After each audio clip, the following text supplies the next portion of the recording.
Yeah, I think women's boxing over 2-minute rounds, there are a lot more closer rounds, and I felt that Ebanie was winning the fight comfortably, but I was sort of screaming from ringside saying, just keep working, keep doing more, because you just never know how a fight's going to be scored. And I think over 2-minute rounds, you saw it, a much closer fight recently with Sandy Ryan against Farias. It's like, it's hard to really determine who's winning the rounds, but Ebanie, she outworked Roman, she outboxed her at times as well, and when the final bell went, I was comfortable that she'd won by 3, 4, 5 rounds, but you just never know. And you've seen some strange decisions recently, so to hear and the new was a really good feeling and a feeling of relief.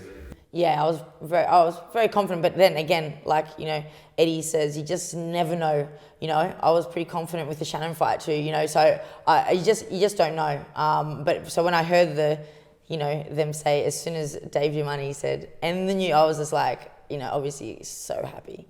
Yeah. Get the recognition unless she beats an established world champion. That was the most important thing about the victory. It wasn't a vacant title, wasn't an easy champion. It was the longest reigning champion in the division, one of the toughest fights in the division as well, and she beat her convincingly as well. So, I think there's always been the feeling of, Ebanie Bridges is a gimmick and this kind of stuff, but those people don't see the commitment and the dedication and sacrifices she's made by moving over here, by training hard, by training around the world. I mean, I remember one of her first fights here, she went back to Philadelphia via Mexico during the pandemic, had a few weeks out there training, went to Philadelphia. Mark Tibbs has been a breath of fresh air for the camp as well, because I think she needed that solidarity of a trainer and a constant camp and a location, which I think she's got now.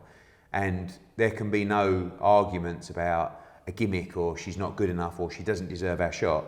She boxed for the world title against Shannon Courtenay at late notice, and really within experience, she's gone away, she's built, and she's beaten the longest reigning champion in the division, and now sits in a great position. And now the question is, what's next? Because we were just talking before this interview, you've got the belt, all of a sudden you're not chasing the champions, you are the champion. So you look to the unification fights, you look to the big fights in the division.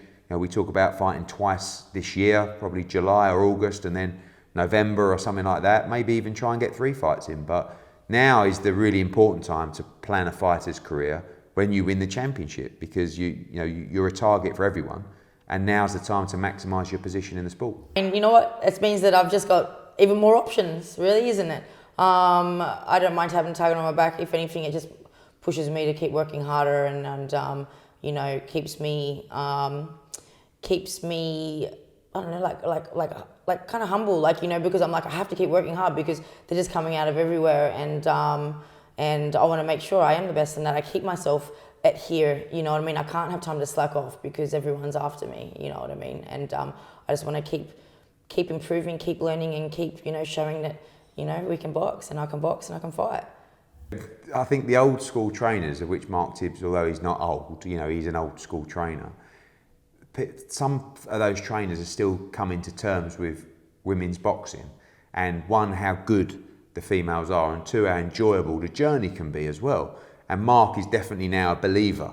I think, Ebanie, I'm sure didn't convince him to be in a gym, but she went to Mark. Mark hadn't trained a female fighter, and has ended up, 1, enjoying it, but 2, training a world champion, and that's an achievement within itself for a trainer. So Mark's a fantastic trainer, great camaraderie down the gym there, and they've got a great relationship as well. So that's important. And seeing Ebanie over the years, she's never really had that solid base of a trainer and that foundations to build. And now you're going to see the improvements. You saw the improvements in the Roman fight. Now you're going to see them again in the next defence in the summer. And you don't know the levels that can be reached if you're continuously improving. Cecilia Roman, and then obviously she had the belt, and then as I started improving and getting, actually I know I can beat this girl. You know what I mean? Like, I really believed I could beat this girl.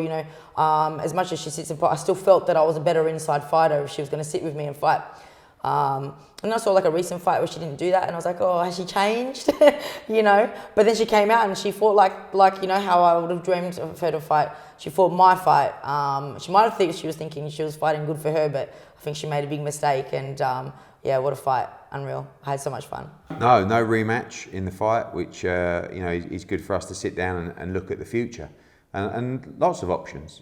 Obviously the unification is something that every champion wants to do. We've got Jamie Mitchell as well, who will probably be fighting in the summer as well. She's got a rematch clause with Shannon Courtenay. Shannon Courtenay will be back in the summer. Ebanie Bridges, Shannon Courtenay 2 is a huge fight, and obviously this time around, Ebanie defending her world title, and that's a big fight, for the UK. There's a lot of traction in that fight as well. It'll be a great build-up. Other champions to deal with as well in the division. I think a voluntary defence will be next in the summer. And then it's up to Ebanie. It's up to Ebanie and Mark Tibbs to carve out a way of when they feel they'll be ready. The unification fights are all tough. Luna, great champion. Thorsland, great champion. Jamie Mitchell, great champion. But every champion wants to try and unify. But I do feel like you're going to see continuous improvements from Ebanie under Mark Tibbs, and I think you want to reach that ceiling, if you like, of improvements before you jump into unification. But definitely the target for this year. I mean, look, I would love to fight all around the world, obviously. I'd like to fight in America again. It'd be great. I know I have some fans there. Mexico would be cool. But I think the fighting in Mexico, I just have to think about it because you have to do camp there because of the altitude, But I've got fans there. I'm happy to go around the world.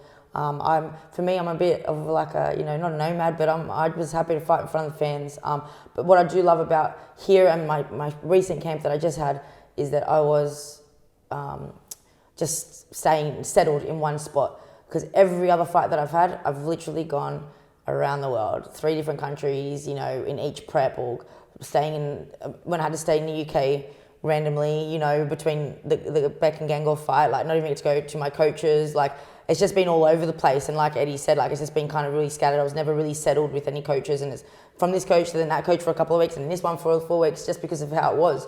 But now I really do feel like I felt at home in the Tibbs gym with Mark, and it's proven with my performance. That was the best camp that I'd have and that I had, and I think my performance showed that, and I want to continue that. You know what I mean? I don't want to change it because it works so well. So, happy to fight here again. But then, yeah, I'm open to other things. It's amazing. It couldn't have worked out better for Ebanie. Obviously, she's a Leeds fan. It was a toss-up between Maxi Hughes and Ebanie. Both world title fights. Who was going to go? And then, of course, Sean O'Hagan in the corner for Maxi Hughes wanted that time before. It gave Ebanie the position to stand up as co-main event. Incredible reception. It couldn't have been more perfect of an occasion to go and win a world title. And I think they would have played a big part, those fans, in getting her over the line and making her produce that kind of performance. Yeah, 100%.